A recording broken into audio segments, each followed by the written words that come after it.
Hi, I'm Darrin Peppard. Welcome to the Leaning into Leadership podcast, the podcast dedicated to today's hardworking leader. Join me every Sunday for leadership insight, inspiration, and a little pep talk to keep you rolling down your road to awesome. Hey there, everybody. Welcome into the Leaning into Leadership podcast, episode number 109, where my guest on the show is Jim Saliba. Now, let me tell you a little bit about Jim before we dive into this interview. Jim is a certified coach, trainer, and public speaker, and he has over 30 years of experience in the leadership world. Now, on the podcast, I love to bring in leaders who are not just in that educational space, but also in other leadership spaces. I tell everybody that will listen, this podcast is about great leadership, and great leadership happens in so many different ways. Great leadership is great leadership, whether it happens in the business world, the education world, the nonprofit world, public service world, and so forth. And so Jim is a great example here. Jim is a guy who began as a software engineer, became a manager in the IT industry, and eventually the vice president of a $4 billion tech company. Jim's a guy who's been in the trenches. He's conquered a lot of the challenges that we face. He's got a growth mindset. And I love how he talks about creating atmospheres where employees feel encouraged to experiment and ultimately are rewarded for their hard work. You'll hear Jim say it during the show, but I'll go ahead and go right at it right now. I love that Jim talks about mistakes are not seen as failure, but rather they should be seen as learning opportunities to make changes and improve. Jim and I sat down recently and had a fantastic conversation about his new book, The 6-Step Leadership Challenge. We talked about 4 quadrants of leadership. We talked about some of the things, those challenges, those struggles that leaders can face. And Jim shared some tips on how you can move past those.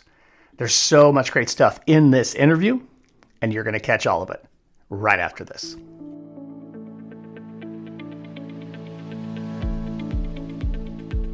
Leaders, your educators deserve to have a leader who believes in them, who supports them, and who lifts them up when they're down.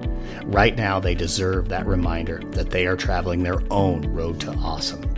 On that road to awesome, we focus on the things we can control and we let go of the things we can't. On that road to awesome, we rise by lifting others, not by pushing each other down. And on that road to awesome, we change the world one conversation at a time.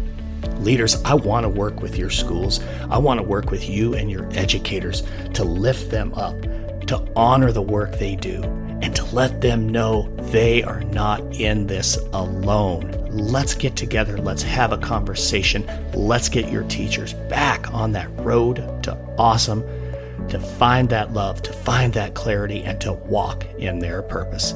Reach out to us at roadtoawesome.net for your opportunity to bring Road to Awesome to your school.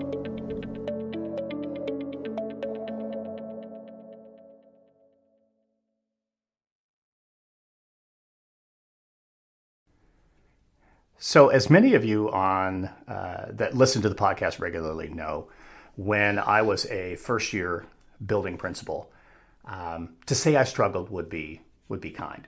And certainly I think there were those deeply embedded fears that I was not necessarily willing to face, or even for that matter, probably couldn't even identify or even label them. Overcoming those fears, overcoming all those different challenges certainly made a difference in my career as a leadership coach. That's something I want to try and help other leaders do. And my guest on the show today, Jim Saliba, is very much right in that wheelhouse too. We're going to talk about common fears that occur for leaders. We're going to talk about his book, The 6-Step Leadership Challenge. We're going to talk about planning. We're going to talk about just being the most effective leader you can possibly be. But before we do that, Jim, welcome into the show. Thanks for joining me on Leaning into Leadership.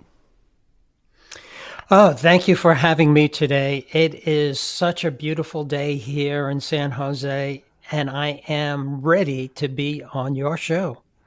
I appreciate that, man. Yeah, we're this episode's probably going to land sometime in maybe late November, early December. But as we record, we're just getting the fall weather, and it feels great. It's same thing here in Omaha. We've got some nice fall weather, one of my favorite seasons. So, Jim, before we dive in and start to talk about all the things that I just shared, for those who who are listening in that maybe don't know who you are, just share a little bit about who Jim Saliba is, what you do, kind of where your expertise lies.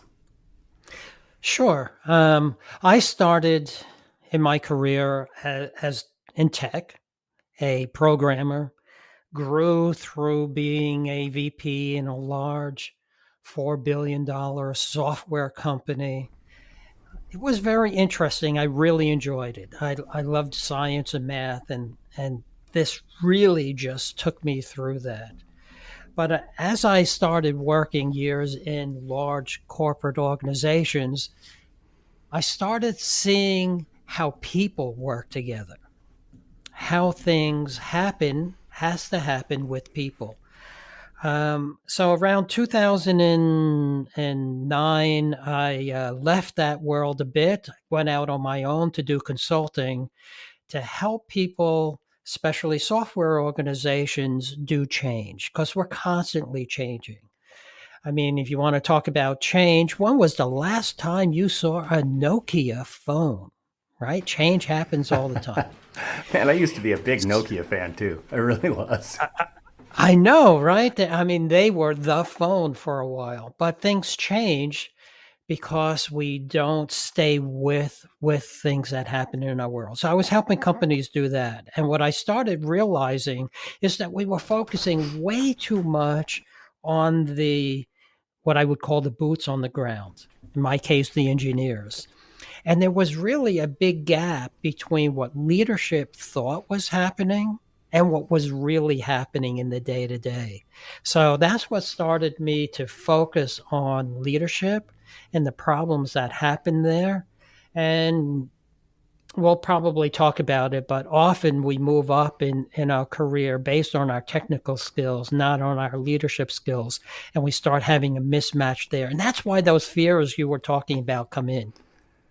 Yeah, for sure. And I think I appreciate that you say that because so often, it happens in the education space, and I know it happens in the private sector as well. We do just that. We rise because of success in a previous role, but that doesn't necessarily predict success in the next role. It's so often and I'll use education as an example since that's where my roots are. Might be a fantastic classroom teacher, but delivering quality instruction, ensuring quality learning is happening in your classroom, managing students in your classroom is very different than leading adults. Creating that compelling vision, working the day to day, and everything that goes in between there, right? And yeah, for me, that's where those fears started to come out. Okay, I think I did a pretty good job as a classroom teacher. I think I was a pretty good head coach. Some of those skills transfer, but not all of them. And even going from like assistant principal to principal or principal to superintendent, again, different set of skills. And I'm sure that that's the same thing in the corporate ladder, moving from those entry level positions into C-suite positions. It's interesting that you talk about education because I talk about education in a broader sense, even corporate training, that we train and we teach so much about the technical skills, how to do a job, how to teach, or how to program. The leadership skills, or what HR still calls soft skills, aren't really taught very much. And I think that's a big mistake. I call them core skills because without these skills, companies don't work. And we see a lot of dysfunction in many organizations because of this. And the fears, I have what I call my 4 fears of leadership. They cause dysfunctions because of our fears. Yeah, absolutely. It's very much the same thing in the education space. and leaders end up, in roles, and then they don't get the support around how do you grow as a leader, right? I mean, that's honestly, that's why you exist in your space. That's why I exist in my space, because when I stepped into being an assistant principal, and even as a superintendent, there was not training specific around how to lead people. Even honestly, Jim, going through a master's program, and I mean, I have a doctorate in educational leadership. There's not a lot of how to lead people. It's like you say, it's really hitting that technical skill. And those things are important beyond the shadow of a doubt. But in leadership, you're in the people business. And if you don't know how to lead people, all the technical skill in the world doesn't matter, right? That's right, because the higher you move up, the less of those technical skills you need, because you're depending on that with your people, not so much yourself. So yes, I love how you put it. You're in the people business. And without those, what I call core skills, you get stuck at a level. You can't move up. I see that in the corporate world, around the level of a director before becoming a VP is where a lot of people get stuck in their career because they're trying to figure out that leadership. And according to a bunch of reports that I've seen, people don't get leadership training until 10 years into their leadership career. That's probably by then I either gave up or I figured it out on my own. Yeah. Yeah, for sure. Just kind of having this conversation leading us in that direction makes me think about moving from first from that classroom teacher role into being an assistant principal. And I think having a complete lack of understanding of what really went into stepping into that role. Again, staying in that space, I'll say that, quite often classroom teachers will say, well, what is that principal even doing? Or what's that AP even doing? Or, I would do it this way. And then when you step into the role, and I think this has got to be true in the business space as well, when you step into that role, you're like, oh, okay, yeah, I had no idea. And just jumping up to the principal role. And this is going to lead us into the 4 fears. I'm going to throw the first one right over the center of the plate for you. I might even put it on a tee. I really thought I was prepared. I'd been the assistant principal in that building for 5 years. I'd done multiple different things and stepped into this new role. And all of a sudden there were these pieces that I didn't understand, things I didn't know. And you very much fall into that imposter syndrome piece, which I know is the first of your 4 fears. So I'm setting it on a tee for you, man. Let's go after imposter syndrome. It's one of my favorite topics. But my guests have heard me talk about it, or rather, my listeners have heard me talk about it. I want to hear your take on imposter syndrome. Sure. So I have these 4 fears. The first one is the fear of incompetence, which we often call imposter syndrome, right? It's stepping into that role, and you question yourself, well, why am I here? Is it because I know what's going on? Because I don't feel like I know what's going on? Was I just lucky? So all the what ifs start running through your head. But as I was saying before, this is not just about you. When you have that fear, your way of making decisions become very delayed. Am I making the right decision? Aren't I making the right decision? Maybe I should talk to some other people. Maybe I need more data. So what starts to happen is you build a culture of uncertainty of all the people below you. So in my world, if we're running projects, what starts to happen is that, nope, let's put that on hold. Let's put this one on plate. Let's work on this now, right? While we're waiting for this decision. Oh, wait a minute, put that one on hold. We have to go back to the first one. So you have this whiplash and a culture of uncertainty that's going on that builds a lot of waste. My second fear is the fear of appearing foolish, right? This comes from the need of security.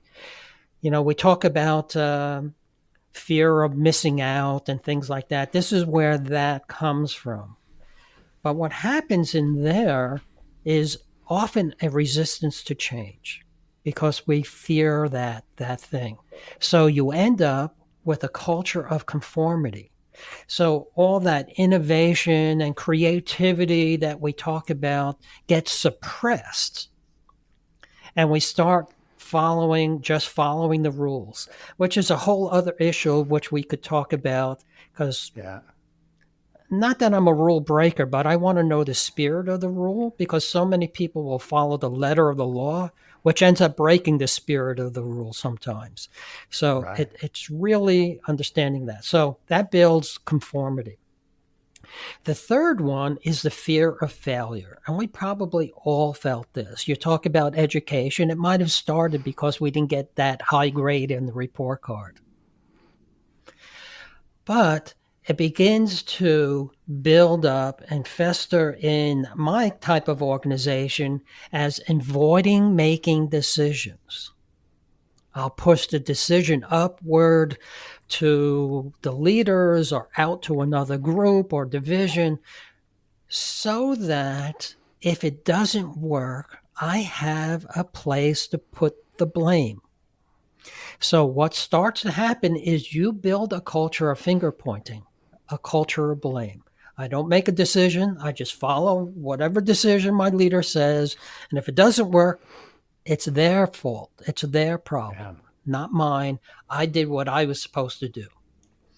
It also stops collaboration. It does what I call cooperation instead of collaboration. I do what you said. I throw it over the wall. My piece is done. But we're not working towards shared outcomes. The last one is what I call fear of appearing vulnerable. And we probably felt this at some point in time. If you feel like you're going into a meeting and you have to wear a facade, a virtual suit of armor, or you have to act completely different in the workplace than you can at home, you can't bring your authenticity. This also builds a culture of mistrust because you're acting. So how are they going to trust you? So these fears not only change the way we act, it really changes the way your whole organization acts around you because of that. Hey friends, we'll get back to the show in just a second. But first, it's time for a pep talk. I was in a school earlier this week, and one of the school leaders asked me a question. And it was such a good question, I just have to share it with you. We were talking about teacher evaluation. And he was sharing with me a struggle that he has, one that honestly I did too, when working with veteran, really talented teachers. His question was, how do I give feedback of quality that can help them improve when they're already such a great teacher? Well, let's be honest. If you evaluate teachers, you've been in this position. And you struggle to find the right thing to say. So here's the answer. Don't say anything. Ask. Just be curious. Ask good questions about what they're doing in the classroom. Ask about the strategies that they chose to use and why they chose to use them. Not in a way that's judging, but rather because you're curious. Maybe share with them some feedback of, hey, when you did this, I noticed your students did that. Was that what you were hoping they would do? Maybe ask them about, what if the lesson didn't go well? What if it had gone off the rails? What was your plan? The more we ask questions, the more engaging those conversations become. Don't fall into the trap, leaders. You don't have to have all the answers. You don't have to always have something to help them grow. That something could just simply be a good question. So, in the words of Ted Lasso, be curious. This podcast is a proud member of the Teach Better Podcast Network. Better today, better tomorrow, and the podcast to get you there. You can find out more at teachbetter.com/podcasts. Now let's get back to the episode. I think that's the most powerful piece of that is those fears, while yes, they're reflected inward, their impact is so outward. And, as somebody who really focuses heavily on organizational culture and climate, I really appreciate that you go right at those, the impact on the culture that each of those have. Certainly the one that just kept resonating with me, all four of them really, really strong, really powerful. But when we fall into the second one you shared, that fear of appearing foolish, and we protect, or we kind of like play it safe. To me, this is, and I love how you talked about it being kind of a culture of conformity. To me, it's also very much that culture of compliance too. And, I've worked in systems where it may not necessarily be the fear of appearing foolish, but it is that fear of risk taking, because perhaps that leader above you, I want to get your take on this, that leader above you may be the person who is focused solely on compliance and actually the use of punishment, the threat of job security in order to gain that compliance. And to me, this is why this resonated with so much with me. To me, when we have that happen, when we have those cultures of conformity, those cultures of compliance, there is zero risk-taking, there is zero innovation. And as a result, there's zero progress or even regression that maybe slowly erodes away the organization. Maybe it happens more rapidly. Without seeding this, and actually without even really a question in mind here, I just want to get your take on how that culture of, or that fear of appearing foolish can lead to that type of a culture.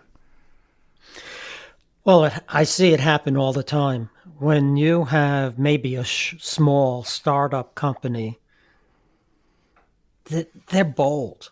We're going into this. We have a brand new idea, and we start putting things out into the marketplace. And let's say it takes, and we start growing. Well, now I need more people. So in my world, here we are in Silicon Valley. I need more people. Well, where do I start getting them from? From much larger organizations, which bring in the rules and the paperwork, and that flexibility and adaptability we used to have starts to go away. And I'm not saying that's a bad thing, because we still need that balance to make things happen. But it went away to now performing to the metrics. I need to make this much money this year over next year. I need to get this much marketplace this year over last year. And that fear of the failure starts to come in there. If I'm not making the numbers, why aren't I making the numbers? But the whole thing goes against the grain of being a human.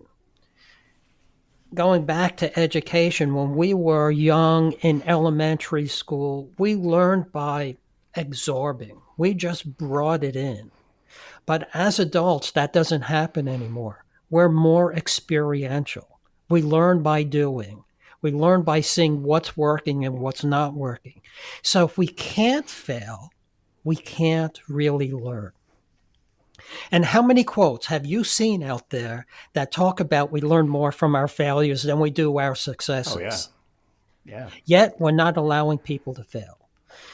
And that becomes back to leadership, because leaders need to find a way to get their people to fail, but have a soft landing. I'm not saying that we should spend $1 million into projects for a marketplace that we think exists and we find out later it doesn't. But how do we make little experiments as we go along to test our hypothesis to make sure that we are going in the right direction? So we talk about agile and agile software development in my world. And one of the things we talk about is fail fast. And the concept of fail fast is doing iterations, small iterations, and finding a fail that going to fail early. This isn't right. So now you do what we call pivot or persevere. It worked. Maybe not quite as much as we wanted, so we make a little adjustment. We keep on going. Or it's like, no, this isn't going to work at all. I am so glad we found out now.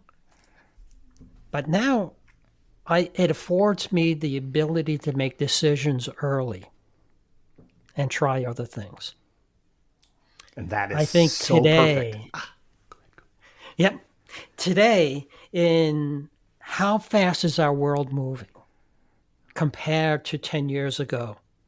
And then 10 years before that. If we don't work this way, we're going to become the next Nokia phone. Ooh. Wow. In the speaker space, they call that a callback. You just threw it back to the Nokia. I love it. And I got to be honest with you. I mean, what you're talking about there, again, my roots in the education space, that to me is what we need to be able to do and should be doing, and in many cases are, in our classrooms, where teachers are trying different instructional strategies, different methodologies for students to learn, and fail fast. Hey, if it doesn't work, quit doing it. Try something different. Or, so pivot or persevere, okay, let's move in a different direction. Or, okay, this can continue to get better. I just need some outside feedback. I just need some support. Maybe it's an instructional coach. Maybe it's my administrator. Maybe it's my peer next door. Hey, here's what I'm working on. I just want to continue to grow this particular space. So whether that's in the business space or in the education space or anywhere else, that cycle of, fail fast, pivot, and persevere very much is like, that PDSA, plan, do, study, act. How do you learn from something in small doses so that you can continue to grow? I love it. That's super, super amazing stuff. Let's do this. Let's pivot to, since we're talking about pivot, and we won't need to persevere on this one. This is going to be a fun pivot.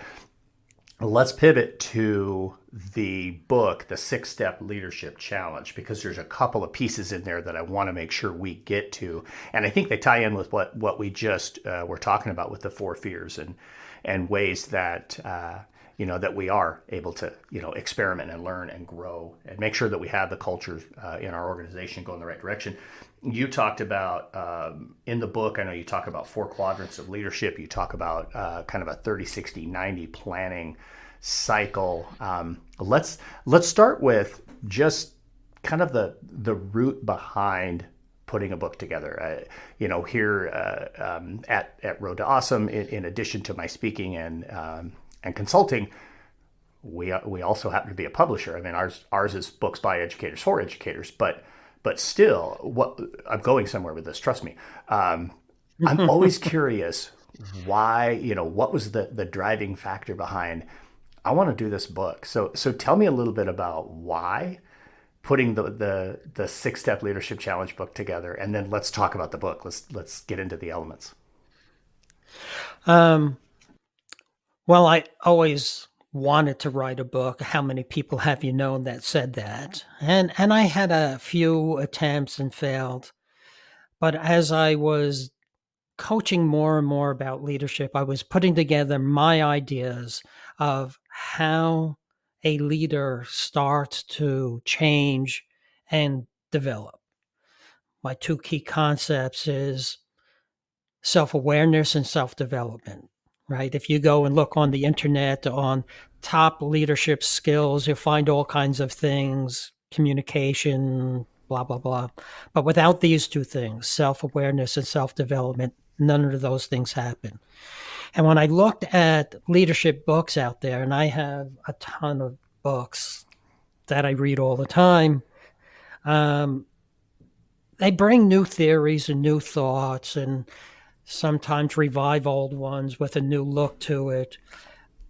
But I didn't think many of them talked about how to bring this together. What's my process to become aware self-aware, and to self-develop. So that's the concept I wanted to bring out.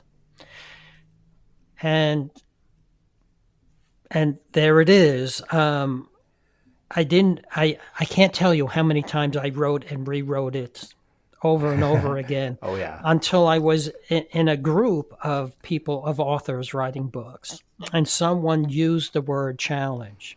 And that all of a sudden changed for me. And I said, what if I make this a challenge? And that's how I ended up with the title, The 6-Step Leadership Challenge. Yeah, that's awesome. I love that. It's interesting. I'm over here grinning ear to ear, listening to you talk about having, different versions, and, you kept starting. And I probably, when my first book was released, it probably, 15 or 20 start-stop versions of that book. And then, somebody said something to me, a little bit different space. I mean, it was, hey, you need to tell your stories. And once that was like, oh, wow, I get it. And then it just, boom, it just started flowing, And so the lesson there, folks, if you're wanting to write a book, is persevere. Don't pivot, persevere, stick with it. Eventually you're going to get that spark that puts you over the top. So let's talk about this book. I mean, it's there's so many great pieces there, and I agree with you. There's a lot of great leadership books. We could probably compare leadership book shelves, and we probably have a lot of the same ones that are fantastic. But for me, when I go diving into a new leadership book, it's not about completely reframe the way I think about leadership, but can I come away with something? Like, one thing that can help sharpen my leadership game. And, with your book, 4 quadrants of leadership, I think is just a really key piece. I need those things that I can kind of compartmentalize or look at these different elements. So let's talk about these 4 quadrants of leadership. Sure. So what I did was this. I started off in the book talking about our mindset, the 4 fears. And these start building self-limiting stories, self-sabotaging stories. So I kind of took the word of story and moved that forward and created a framework which I call LEAD, L-E-A-D. The first quadrant, or the first part that starts with L, is to lean into your story. What is your vision for the future, and how do you create a strategy, not a plan, but a high-level strategy to move towards that vision? So that's the first quadrant. Second one, of course, starts with E, to empower that story. Well, you have to execute, you have to learn. So how do you learn through executing? And that's how I bring that whole concept of experimenting constantly. And that companies who experiment often are the ones that are going to be moving into the future. So I bring that concept in there. I say you have to experiment like a 5th grader, because when I was in 5th grade, we had to do the science fair experiment, and we take our poster board and we put the hypothesis on top, the method, the experiment, and then we have to prove or disprove that hypothesis. So for me, it's the same thing. We think that if we bring this product to market, we're going to make some money off of it. Well, what is the smallest, cheapest, fastest thing that could prove or disprove that hypothesis, or at least part of it, enough to move forward? So working that way, executing and learning at the same time. The third quadrant we move into is to amplify that story. It takes people. And when we are in the people business, as you said, there's some components that we have to think about, and that is the culture that we're building. Is it the right culture, or are we building a culture of conformity and compliance and things that we don't want? The other side of that is the that we've been talking about for a long time, and empathy, right? How's that side? Are we working with our people? And then there is processes, because processes is how our people engage or interface into work that we want to get done. Have we built processes 5 years ago that benefited then that we're not getting much benefit now? So we look about those things. The last quadrant starts with the letter D, is to make our story more durable. To make it durable, you have to think about your executive presence and how you lead. And I divide that into 5 pieces. Your identity, who you are to yourself. Presentation, identification, then presentation. How do I present myself to other people? What do they think about us? The proof is, Darrin, when you're not in the room, what do we say about you? It's about your reputation. The third one is communication. We have 2 ears and 1 mouth. We should be working in that priority. Part of leadership is listening. And what are we hearing? Are we hearing that our culture isn't the way we want? Are we hearing new things that we should follow up? Then there is the affiliation. Who are the people we affiliate with? Our network. Upward, downward, across, in our organization, outside of our organization. Who are the people that fill our sails, and who are the people that anchor us? And that anchoring could be positive or negative, right? And then the last one is action. How do we take all this and deliver results that we want to deliver as a leader? So those are my 4 quadrants: leaning into your story, empowering it, amplifying it, and giving it durability. Love it, man. I really do. There's some really real powerful stuff in there, and definitely some stuff that I know is going to be of value to anybody who grabs a copy of this. Folks, we'll make sure we have that book hyperlinked in the show notes for you. Go in there, check that out, and make sure you grab a copy of that. So, Jim, I want to talk about this for just a moment. And then, of course, I'm going to ask the same question I ask everybody at the end of the show here in just a minute. But before we get to that, I want to ask just real quickly, because I know it's something you have brand new that is coming out by the time this episode lands. It's going to be live. And that is this masterclass that you have created that connects very much to your work with the book. Talk a little bit about the masterclass, and what is it that somebody who jumps into this masterclass is going to take away? Okay, so I took the book. Sometimes it's hard to take something from the book and make it reality. So I wanted to give people a way to do that, because I think this is very powerful to get from our fears and moving forward to understanding the things we want to grow and put it into a plan, an actual plan. So I built a masterclass. It is recorded. It's editing right now, but it comes with a whole set of worksheets to do retrospectives on yourself, understand who you are, what your shortcomings are, your strengths, your weaknesses, to go into what are the things I need to work on in my 4 quadrants to move me to the leader that I want to be, through the actually doing it. And every 30 days, understanding, looking at it, what do I need to change in my next set of my 30, 60, 90 plan that's in the book. So it has a short video about, some a little longer, shorter, but an average of 10 minutes on each chapter, and a set of PDFs to go along with it to help move you along. Outstanding. Well, again, that'll be another thing that we add to our show notes. So it's hyperlinked there for you to go and check that out. That's outstanding. I love how you've taken that, all that amazing information in the book, and then made it something that people can actually do something with, as opposed to just reading, digesting, and okay, now what? That's a really powerful piece. Right. So let's do this. The show is the Leaning Into Leadership podcast. On every episode, I ask my guests how they are leaning into leadership. So, Jim, you get to be the one on the hot seat. How are you leaning into leadership right now? I would say today is an example.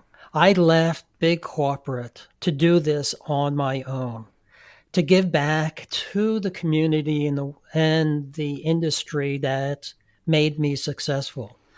I make a lot less money than I used to, but I am enjoying talking to leaders, coaching leaders every single day.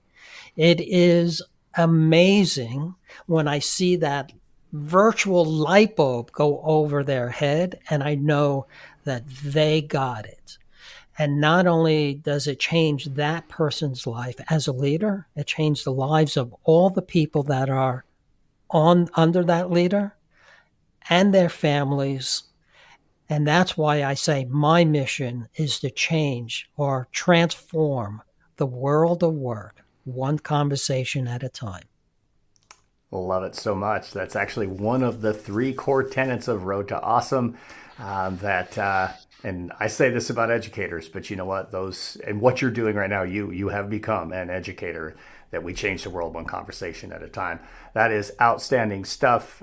Jim, thank you so much for joining me here on the Leaning into Leadership podcast. Folks, we'll put all of Jim's contact information, all of those other things hyperlinked in the show notes. Once again, Jim, thank you so much for joining me on Leaning into Leadership. Thank you very much for having me. I enjoyed our conversation. Once again, a big thank you to Jim Saliba for joining me here on the Leaning into Leadership podcast. Folks, make sure you check out all of his information there in the show notes. Reach out and get connected with Jim. You truly will enjoy having a conversation with Jim. Join me next week on the show when my guest will be Dr. Brian Perlman. Until then, have a Road to Awesome day. Thank you for listening to the Leaning into Leadership podcast, brought to you by Road to Awesome. Don't forget, click subscribe, give a review, and share this with somebody who might also enjoy leaning into leadership.